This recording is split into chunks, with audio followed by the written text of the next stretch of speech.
এই চাল কুমড়োর পাতাগুলো এক্ষুনি গাছ থেকে পেড়ে নিয়ে আসলাম। দেখো এগুলোর কালার কি একদম সবুজ সবুজ, কি ভালো লাগে দেখতে।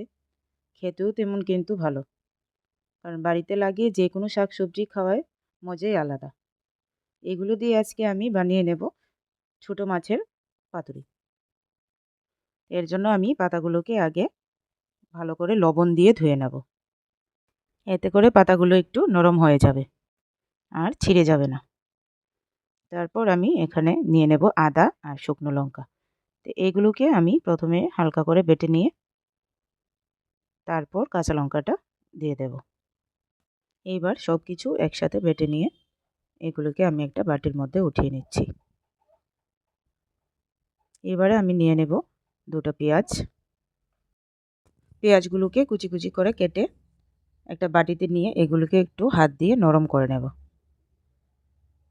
এবারে আমি নিয়ে নেব ছোটো মাছগুলো, এর মধ্যে পেঁয়াজ কুচিগুলি দিয়ে দেব। এবারে আমি এর মধ্যে বাটা মশলাটা দিয়ে দেব, আর দিয়ে দেব আমি হলুদ গুঁড়ো, জিরে আর ধনে গুঁড়ো। তারপর আমি দিয়ে দেব লবণ, আর দিয়ে দেব সর্ষের তেল। তারপর দিয়ে দেব একটুখানি কাশ্মীরি লঙ্কার গুঁড়ো। এবার সবগুলোকে একসাথে আমি হাত দিয়ে মেখে নেব। মাখা হয়ে গেলে এবার আমি একটা একটা করে চাল কুমড়ো পাতা নিয়ে নেব। এর মধ্যে মাছের মাখাটা দিয়ে দেব, দিয়ে এটাকে বলে নিয়ে পাতুরি বানিয়ে নেব। তোমাদের যেইভাবে সুবিধা হয় ওইভাবে বলে নেবে। দেখো আমি একটা একটা করে সবগুলো বানিয়ে নিচ্ছি। এখানে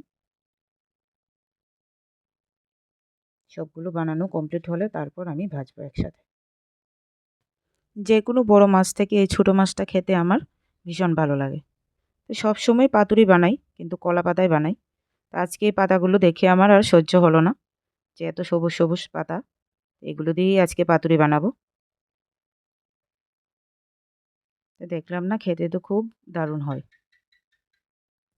তাই একটু তোমাদের সাথেও শেয়ার করে দিলাম।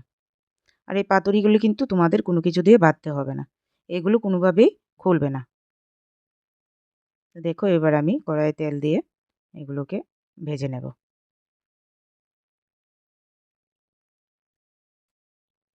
এখানে আমি একটা একটা করে পাতুরি কড়াইয়ের মধ্যে দিয়ে দেব, দিয়ে তারপর আমি কিছুক্ষণের জন্য ঢাকা দিয়ে দেব, যাতে ভিতরে মাছটা আগে সেদ্ধ হয়ে যায়।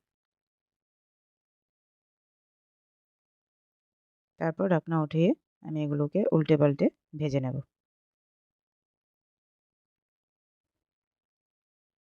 এখন রেডি হয়ে গেছে পাতুরি, আমি এবার নামিয়ে নেব।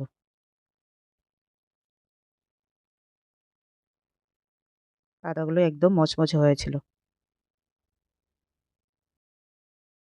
এবার হয়ে গেল খাওয়ার সময়, তো এখন আমি খেয়ে নেব। আর তোমাদের কাছে যদি আমার এই ভিডিওটা ভালো লাগে তাহলে আমার ভিডিওতে লাইক কমেন্ট করবে আর আমার ভিডিওটাকে শেয়ার করে দেবে।